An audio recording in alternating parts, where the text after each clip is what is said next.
ஒரு 80 ரூபாய் அப்படின்னா இது ஒரு 800 ரூபாய் காஸ்ட் வந்து உங்களுக்கு சொல்றாங்க. Normal spark plug, iridium spark plug ரெண்டுக்கும் என்ன வித்தியாசம் டீடைலாவும் டெக்னிக்கலாவும் இந்த வீடியோல பார்க்கலாம் வாங்க. அப்ப நார்மல் ஸ்பார்க் பிளக்கோட இந்த டிப் என்ன மெட்டீரியல் உங்களுக்கு இருக்கு அப்படின்னா நிக்கல் ஆர் காப்பர் அப்படிங்கிற இந்த மெட்டீரியல் வந்து உங்களுக்கு இருக்கும். அப்ப இந்த இரிடியம்ல இந்த டிப்பு மட்டும் இங்க வந்து ஒரு ஜஸ்ட் பெண்ட் பண்ணி ஒரு எல் ஷேப்ல இங்க ஒரு டிப் இருக்கிறத நீங்க பாக்குறீங்க.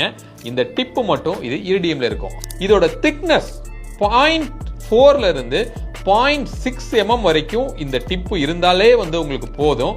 அந்த ஹீட்டை விட்ஸ்டாண்ட் பண்ற அளவுக்கு ஹார்டான ஒரு மெட்டீரியல் தான் இந்த இரிடியம். பட் நார்மல்ல இருக்கிற இந்த நிக்கல் அண்ட் காப்பர் பாத்தீங்கன்னா இந்த இடத்துல இருக்கிற திக்னஸ் வந்து உங்களுக்கு அதிகம்.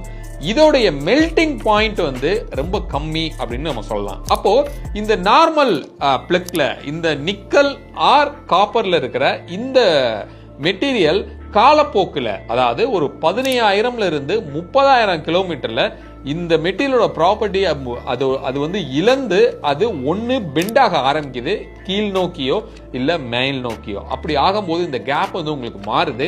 அப்படி மாறும்போது உங்களுக்கு இன்ஜினே வண்டியே ஸ்டார்ட் ஆகாத மாதிரியான பிரச்சனைகள் வந்து உங்களுக்கு வரும். அப்ப இந்த ஸ்பார்க் பிளக்கே மாத்தணும் அப்படின்னு நம்ம சொல்றாங்க. அப்ப இந்த மெட்டீரியலோட ஹார்ட்னஸ் நிக்கல் அண்ட் காப்பரை விட இந்த இரிடியம் 6 மடங்கு வந்து அதிகமா இருக்கு.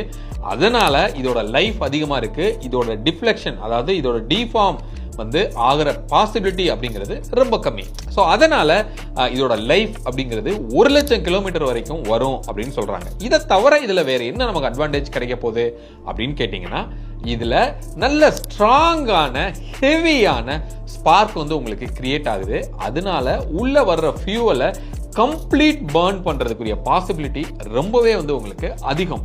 பட் இதுல நம்ம பார்க்கும்போது அந்த ஸ்பார்க்கோட டென்சிட்டி அந்த ஸ்பார்க்கோட ஸ்ட்ரென்த் அப்படிங்கிறது கம்மியா இருக்கிறதுனால கொஞ்சம் அன்பர்ன்ட் ஃபியூலா வெளியில போறதுக்கும் வந்து உங்களுக்கு வாய்ப்பு இருக்கு. இவ்வளோ காஸ்ட்டுக்கு நம்ம இந்த இரிடியம் போறது பெனிஃபிட் இருக்குமா அப்படின்னு கேட்டீங்கன்னா எல்லா ஸ்கூட்டர்ஸ் ஆர் பைக்ஸுக்கு வந்து இருக்கிறது கிடையாது. பழைய ஸ்கூட்டர்ஸ் ஆர் பைக்ஸ்ல அதாவது கார்பரேட் ஸ்டைல்ல இருக்கிற அந்த பைக்ஸ் ஆர் ஸ்கூட்டர்ஸுக்கு இந்த இரிடியம் நீங்க மாத்துறீங்கன்னா கூட உங்களுக்கு எந்த பெனிஃபிட்டுமே வந்து தரப்போறது கிடையாது. அப்போ ஹை பெர்ஃபார்மன்ஸ் பைக்ஸுக்கு இந்த இரிடியம் வந்து கண்டிப்பாக உங்களுக்கு பெனிஃபிட்டா இருக்க போது ஒரு 150ல இருந்து அப்படின்னு சொல்லலாம். ஸோ 150 சிசில இருந்து ஒரு 350 400 சிசி இருக்கிற இந்த மாதிரியான பைக்ஸ், அதே மாதிரி டியூவல் ஸ்பார்க் பிளக்கோட பைக்ஸ் வந்து வருது.